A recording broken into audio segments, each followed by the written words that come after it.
This podcast is hosted by Sheza Barbour, co-founder of Good Tree Institute, and joined by licensed therapist Archie Aquino and our resident scholar and founder, Dr. Nadia Qatranji. Endless Conversations with Good Tree Institute. We are continuing the story of Prophet Yusuf, and in this episode, we are actually going to go back and focus on Yaqub and his reaction and his sort of like his reactions to Yusuf and what is going on and his emotional upheaval with the situation that's kind of unfolding at this stage. So let's pick up right where we left off and continue on with this journey. All right. Assalamu alaikum. So if you recall, the last part that we addressed here where the brothers came back to Yaqub alayhi salam, and they told him that this is the situation and we need to have our brother back with us. And they saw that Yusuf actually alayhi salam put the food, their supply, he added it to their luggage. They said, well, what do you want better than this? So it's like these are trustworthy people, right? So that's where now Yaqub is responding. After they said all of that, now you want to imagine for Yaqub alayhi salam, it's like the whole situation is relived for him. They're coming and requesting the brother again, right? So the first thing that comes to mind is that he's going to be like, no, right? But look what he says. He says, لن أرسله معكم. He said, قال لن أرسله معكم. I will not send him with you حتى تؤتوني موثقا من الله, until you give me a promise from Allah. So موثق is from وثق, which is to bind and tighten, which gives the meaning of trust. Like until you give me some kind of like a binding promise that Allah subhanahu wa ta'ala is testifying on. And of course, needless to say that the brothers of Yusuf alayhi salam, they are the sons of a prophet. So they have that understanding. Despite the fact that they're dealing with what they're dealing with, they're still people who believed in God. They're still people who trusted Allah. So he said, if you bring that to me, لَتَأْتُنَّنِي بِهِ. Definitely you need to bring me this. I am not going to be unwavering about this promise that you make that Allah is witnessing. إِلَّا أَن يُحَاطَ بِكُمْ. So if you really bring, the promise is that you bring me your brother back. If you can promise me that you're going to do whatever it takes to bring him back, إِلَّا أَن يُحَاطَ بِكُمْ. Unless if something, you got surrounded in a way that was beyond your capacity, then that's a different situation. But you're going to do whatever it takes to come to bring him back. فَلَمَّا آتَوْهُ مَوْثِقَهُمْ. So when they actually gave him that promise, they said, we agree and we testify that inshallah Allah is testifying that we're making that promise. He said, قَالَ اللَّهُ عَلَى مَا نَقُولُ وَكِيلٌ. Allah subhanahu wa ta'ala is over what we're saying. A wakil, a guardian. Wakala is to rely on, to entrust. So it's as if alayhi salam is saying, Yaqub alayhi salam is saying that Allah is actually, we're giving this to Allah. We're putting it in his hand. Ya Rabbi, we trust you to take care of this. That's the point. So again, just think about it more and more with the fears that Yusuf Yaqub alayhi salam has and the trauma that even he lived in through Yusuf alayhi salam. He still has that. Yet at the same time, he said what he said. So then afterwards, he says, وَقَالَ يَا بَنِيَّ. And he said, oh, our sons, لَا تَدْخُلُوا مِنْ بَابٍ وَاحِدٍ. Do not enter from one gate, from one door. وَادْخُلُوا مِنْ أَبْوَابٍ مُتَفَرِّقَةٍ. And enter from different gates. Enter where? Basically entering the city, entering the space where Yusuf alayhi salam and his people are. So where you want to take your supplies. He said, get from different doors. So what's the point here? What's the deal here? The point, let's read it. I think in the Quran it'll be clear. And he says, وَمَا أُغْنِي عَنْكُم مِّنَ اللَّهِ مِنْ شَيْءٍ.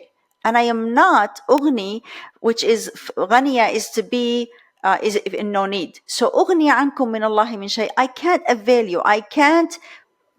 If Allah wants to do something, this aspect is not going to stop it. I cannot avail you against Allah from anything. If He has decreed for something to happen, it will happen. However, I'm taking this precaution for you. So what's the point here? The point is that Yaqub, they were 10 sons, right? And with Benjamin or Benjamin, they're 11. And it seems that they had charisma. They had some presence to them. And they're all brothers. It seems that they had something that they looked similar to each other. They kind of like had this power. And there was a lot of power in having children and in having these men be very powerful and these kinds of things. So he was scared that something might happen to them, that some people might just, like they would catch people's attentions. There like you this go. entourage Exactly. that comes in the city. Yeah, either catch people attention and in a way where what he was scared of is them being hurt or harmed. And especially for Yaqub alayhi salam, this is something that he already dealt with. He cannot tolerate any hurt anymore. He's coming from the fear of actually he already lost a son. So he doesn't he is overprotective in this condition, in this situation. And that's why he says, just like, at least try to not be so seen. So people then people are going to see you and they might hurt you. They might do something to you. He may not be so, maybe somebody else, if he was in his situation, he may not do that or say that, but him coming from a trauma that he encountered before, that's why he's being a little bit more precautious. But and then he said, wait, doesn't it contradict himself? Like he's saying that, if something's going to happen, it's going to happen. But then he's telling them all these directives of how to be safe. It kind of doesn't make sense to me. Why is he doing both? That's a very good point. That's exactly the point, right? And it's a lot of the times we think that, if you're trusting Allah subhanahu wa ta'ala, and you don't need to do any of that, right? You don't need to take any of these precautions, especially there's nothing really clear. Like it's not a clear... fear, you mean? Like he just has this fear of something in the future might happen, but it's not founded on anything. There wasn't a threat that has been made. It's just, I'm scared for you guys. Exactly. There is that kind of like, he's a little extra sensitive to this just because he lost his son. Again, as I said, if somebody else was doing it, may not have that precaution, but because he was hurt, he's like that. And Allahu A'lam, it does not hinder. And that's why, let's look. It's a good question, but I would love for us to look at what Allah subhanahu wa ta'ala has said, because it's really powerful. Look what he says. He says, إِنِ الْحُكْمُ إِلَّا لِلَّهِ. The ruling and the decision and what is going to happen is 100% Allah subhanahu wa ta'ala's. عليه توكلت. Unto him I relied. وعليه فليتوكل المتوكلون. And unto him let all the ones who like to rely on him. He's the only one who actually you can put your full trust and reliance on. So he's very clear. He's very clear that if Allah subhanahu wa ta'ala wants to do something, he's going to do it. Yet at the same time, he took this precaution that is not 100% legitimate, but kind of like somewhat comforting legitimate. Look what Allah subhanahu wa ta'ala says. He says it now here very clearly. وَلَمَّا دَخَلُوا مِنْ حَيْثُ أَمَرَهُمْ أَبُوهُم. And when they entered from where their father commanded them to do, now he's talking about they're in Egypt now and they're entering. He says, when they entered from there, مَا كَانَ يُغْنِي عَنْهُم مِّنَ اللَّهِ مِنْ شَيْءٍ. This was not going to avail them and suffice them against Allah from anything. It's not going to protect them from Allah. إِلَّا, look what he says, إِلَّا حَاجَةً فِي نَفْسِ يَعْقُوبَ قَضَاهَا. Except a need. There's some kind of need فِي نَفْسِ يَعْقُوب, in the psyche of Yaqub, in his self, in the self of Yaqub. قَضَاهَا, he fulfilled it. This kind of little precaution just gave him some comfort in his own self. Allah subhanahu wa ta'ala is saying it. It's as if he's acknowledging it. He says, yeah, that's true. This is not going to protect them. This is not going to be the reason why they're protected. Or if Allah wants to do something, it's not going to stop it. The only thing that this helped is basically giving some comfort to his self. Again, as I said, if it was something that was very clear, that's different. So going off of what you were saying, Archie, that's where this is so, profound. It's a lot. I love it. And especially we're seeing it off of a prophet. That's kind of frustrating. I mean, I'm struggling because this opens the door to something like, just because you feel like it makes you feel better, you could do all sorts of things. You can do superstitions. You can do all sorts of rituals that some people might say is shirk, or something like that. And I don't, it just... Well, what do you consider? I think superstitions are a little different than this, right? When it comes to some things, superstitions are more like, for me, it's like, yeah, well, when I wore this attire, things went really bad, so I'm not going to wear this attire anymore. This is more of a superstition to me. This is more of, I remember, with COVID, when COVID hit, and some people really, when they became sick, it was really bad. Like for months, they were out. So after COVID was over and people are not wearing masks anymore anywhere, I've seen some people who are like super connected to Allah subhanahu wa ta'ala, still yet, because of how much they suffered, they were close to near death. They were like, I don't want to deal with this again. They're constantly putting masks, despite the fact that it's not there anymore. It's just, I just want to take the extra caution. Yeah. So, I mean, to me, I see this as kind of like psychological safety. And trying to relate it to these times, like in the, where times that we live in. I mean, things that I personally do, for instance, is like I'm bugging my kids, like my teenagers, like I ask them to come home by a certain time at night. And a lot of it is, because I worry about them driving late at night, that there's crazy people out there, that they might get into a car accident. And so I'm like, I worry. I stay up and I'm like checking the time, like, where are you? When are you coming home? I said I want you to be home by a certain time, just out of this fear, And it just makes, and I tell my kids, my teens, I was like, I just want you to come home and be in your bed. I just want to be, I want to see you in your bed. Yeah. And this is not, I mean, this is not out, again, it doesn't fall under superstition, because at night, late at night, there is more risk. There is more risk for things happening. So it is very, and you still rely on Allah subhanahu wa ta'ala, and He is the protector. At the same time, you still need to take these precautions, and it will ease your heart a little bit. Right. And again, if Allah subhanahu wa ta'ala, something is going to happen, there's nothing that can protect.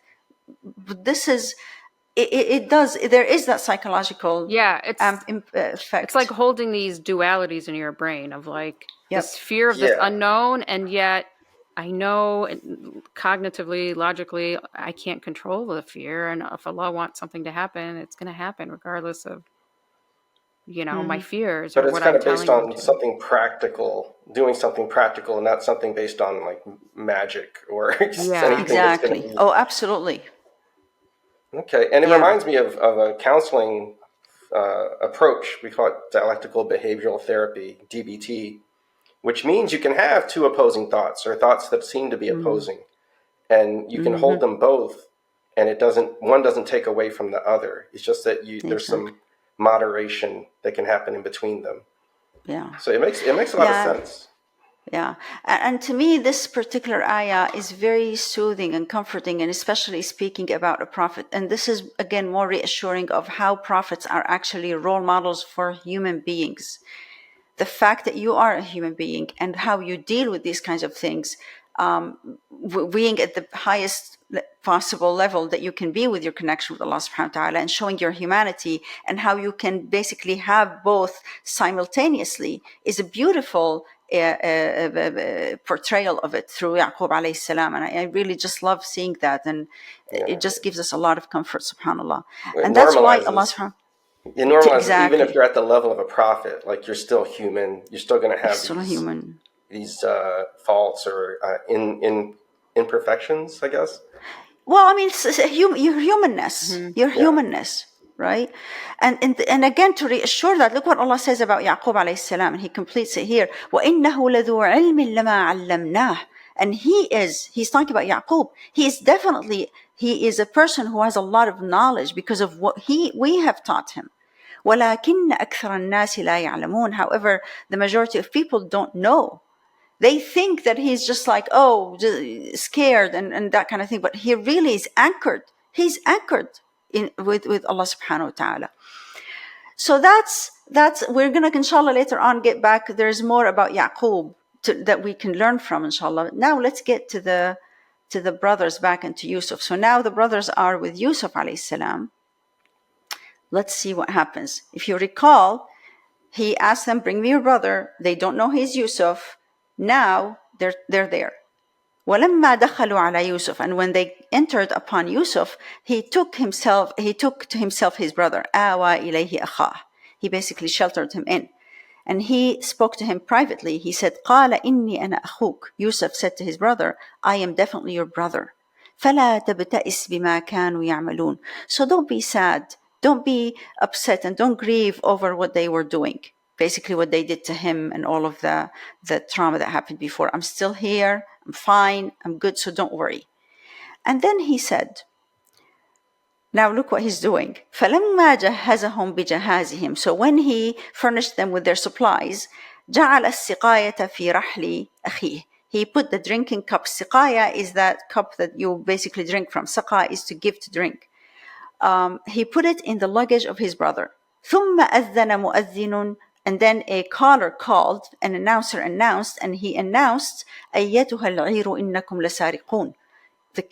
This caravan, these 11 kids, these 11 children, boys or men, you are definitely thieves. أيتها العير إنكم لسارقون. This caravan, there is a thief among you. So now they responded. The brothers responded. قالوا وأقبلوا عليهم. They said, as while they were proceeding towards them, ماذا تفقدون? What are you missing?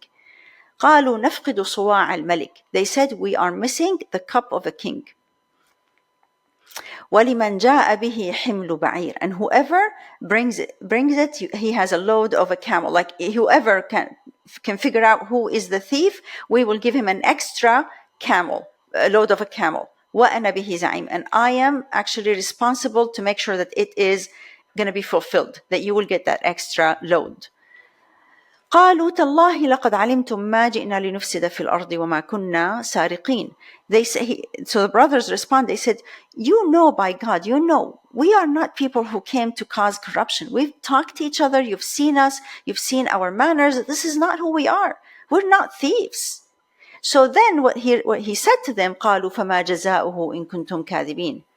Yusuf's people, alayhi salam, said to them, قالوا so what's the consequence? What is the punishment? What's the punishment is going to be if you are lying? If we actually found the thief among you? قالوا جزاؤه ما وجد في رحله فهو جزاؤه. They said the consequence, whoever the cup is found in their luggage, then you take that person. That's the consequence. And this is basically the ruling of the people with the Bani Israel, with the Yaqub alayhi salam. That was their way. If somebody is steals, then they take they take that person. كذلك نجزي الظالمين. That's exactly what it is. This is how we do it. We want you to deal with it the way we do it in our rules.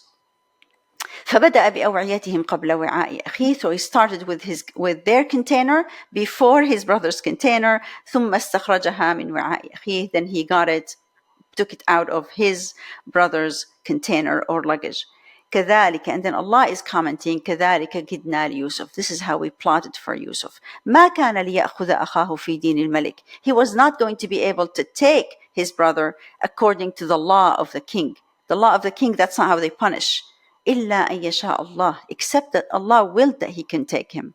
نرفع درجات من نشاء وفوق كل ذي علم عليم. We elevate, we raise degrees and levels whoever we will, and above everyone who knows, there is somebody else that he knows. He's talking about Yusuf, referring to Yusuf, how he had this capacity, his knowledge, his ability to discern and to know how to put things together so he can reach to this aspect.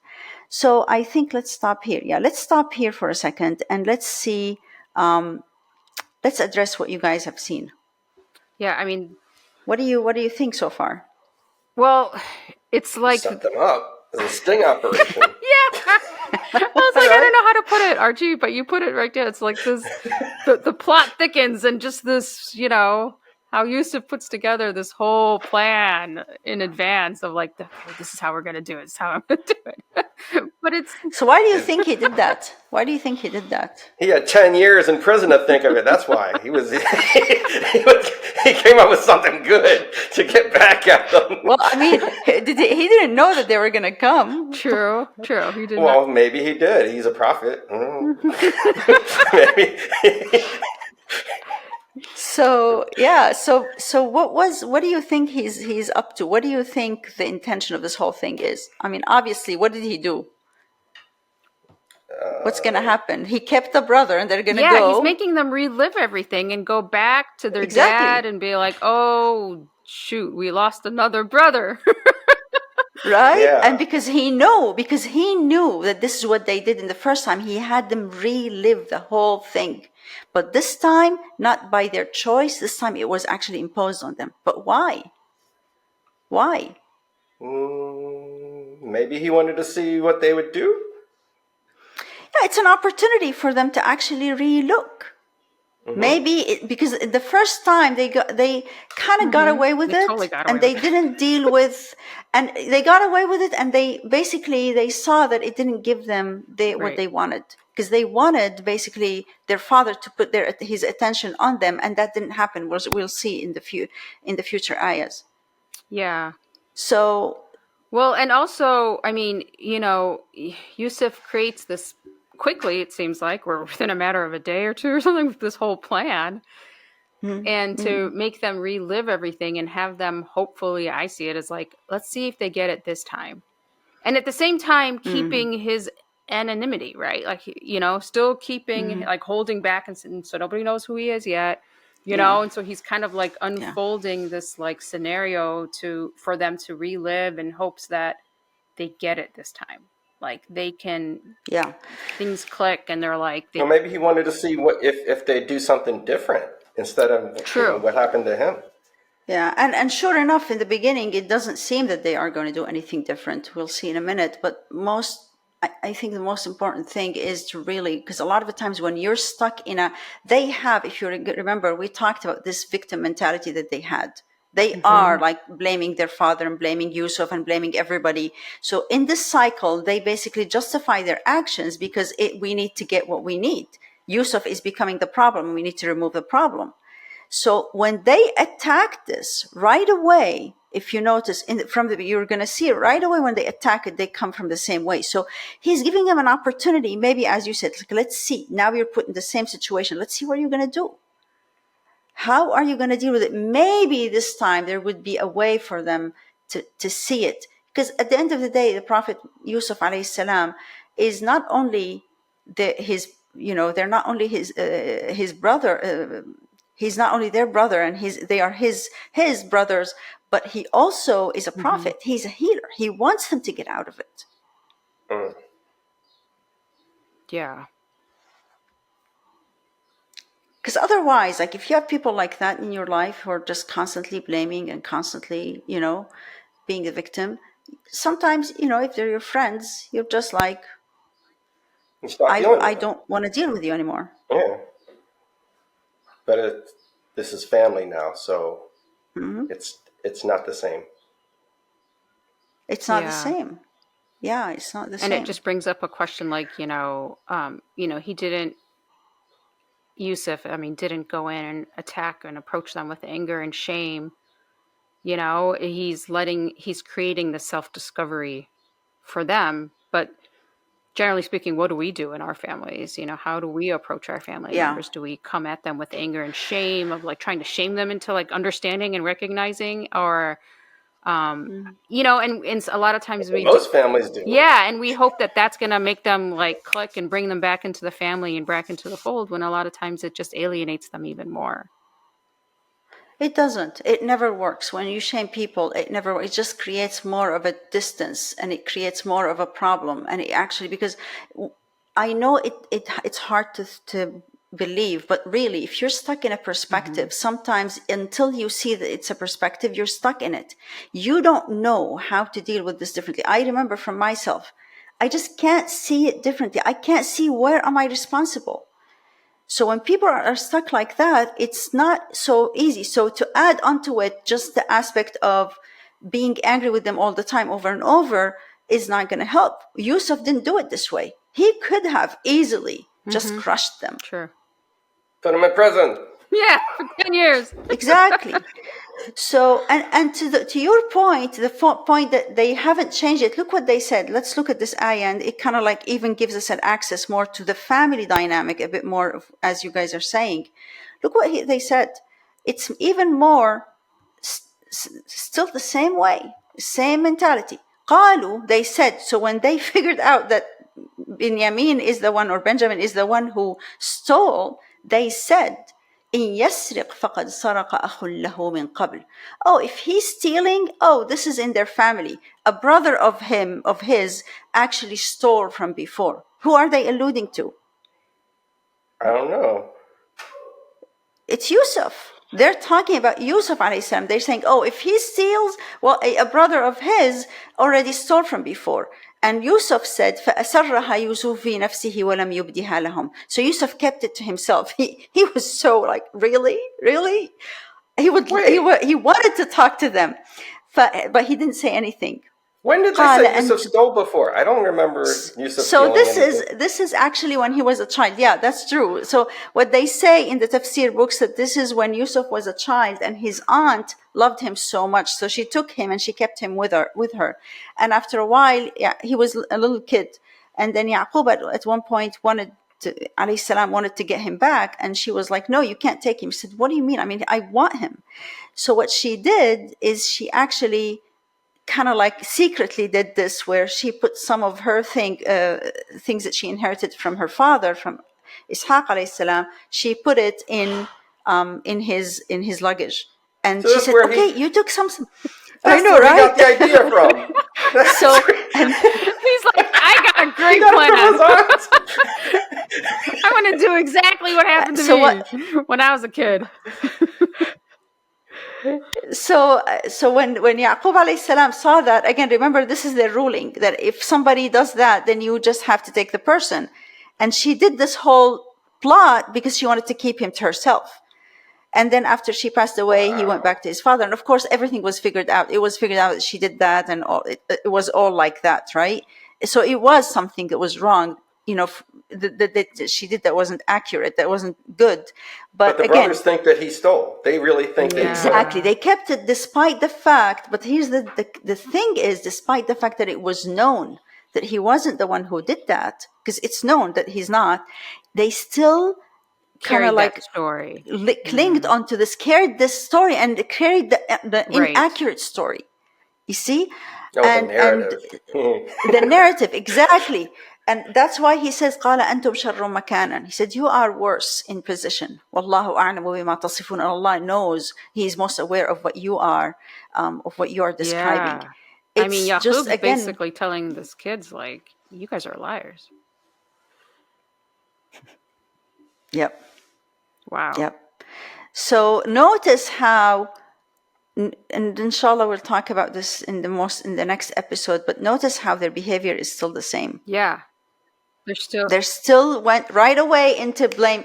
See, they're bad. See? Yeah, and it's like they didn't even care about the younger brother. They just were like automatically like, yep. Oh, right into that. You guys are both, exactly. You and your brother are the same. Not even caring about what's going to happen to their little brother. Attacking. But weren't they supposed to do everything they can to bring him back? That was what they swore to Yaqub alayhi salam. Yep.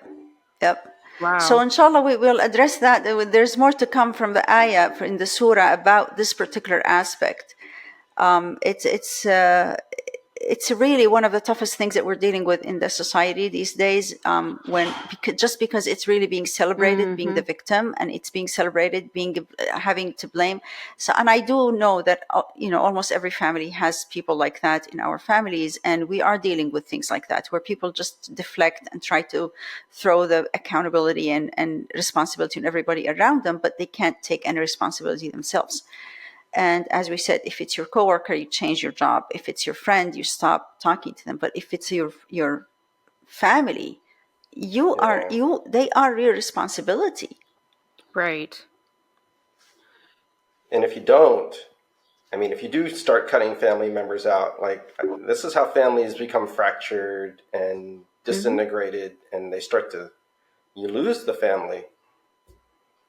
Yeah, and you think you're right? It's like, okay, I'm hurt. What do I do? Well, nobody is saying don't put certain rules, put certain expectations of what needs to happen. I know I dealt with people like that in my family. I'm just like, here are my rules. Like, you can't call this time. You can't do this. You can't do. Like you have to boundaries put certain expectations and values, but at the same time, don't hate. Don't add to their, don't put yourself in, like, engage in it in a way where you add to the fuel, and when you hate on them and you don't have compassion to them, that's not going to help them. Right. Put your own rules, but give them a space to actually discover it. They need to see it. If they're not going to see it, there's no way, nothing can happen. I know for myself, like, people in my life just like were gracious with me. They gave me the ability, just like they didn't engage with it. And that gave me time to think about myself. That gave me time to actually look into myself. And that's what we're asking. Don't engage, put your own boundaries, but have compassion. Right. And I mean, just to wrap this up for this episode, I think that's why we named this episode When Blocking is Not an Option, because we're dealing with families. And just, for the audience to reflect on until our next episode, just think about this, that, what we're going through right now is an example of a prophetic family, right? But they're just no different than any of us. So think about your own family dynamics, immediate and extended family. Think about that, the mistakes that people have made in your family. Are you willing to avoid judging family members so that you can be more constructive or compassionate in your approach? Just remember our previous episode when we talked about triggers and, walking away from those triggers, and people being that person that can just not let the trigger, if you are the triggers, like just being able to step back from that. And in here, we're looking at a way of how can you be more compassionate and constructive in your approach with these family members. If you do have family, with someone that is dealing with like problematic behaviors, can you help the person with the issue to grow themselves or get help? Or do they just get ignored in your family? Just take a time and think about that. It's a reminder for all of us to approach them with compassion while still being firm, being firm in your boundaries and accountability, but figuring out a way to not trash people in your family. So like that gentle love, compassion, and patience, especially. So think about that until our next episode as we continue our story. As I feel like every time we meet, the plot thickens and there's more intrigue. So inshallah, we're coming close to the end too. And you know what, I would also yes. add, pray for them. Like, really pray for people. Absolutely. I mean, you need to pray for them that Allah would open Allah something for them, and also pray for, if you're the one that's in it too, is like you need to really pray for your own patience, and finding a way of even you having the patience to deal with the situation, maybe having the patience and finding an opening for yourself, because it's also hard both ways. It's hard on both sides. But Jazakallah khair. Stick with us, and as we continue the story, and inshallah, we'll see you at our next episode of Timeless Conversations. Assalamu alaikum. If you like listening to our conversation about the Quran, imagine how much more you would get out of participating in a live conversation about the Quran with Dr. Nadia and a room full of people engaging with the Quran. Join us at our next in-person Seeds of Wisdom retreat, online with our weekly Quran and Me sessions, or for the youth at one of our Camp Z retreats.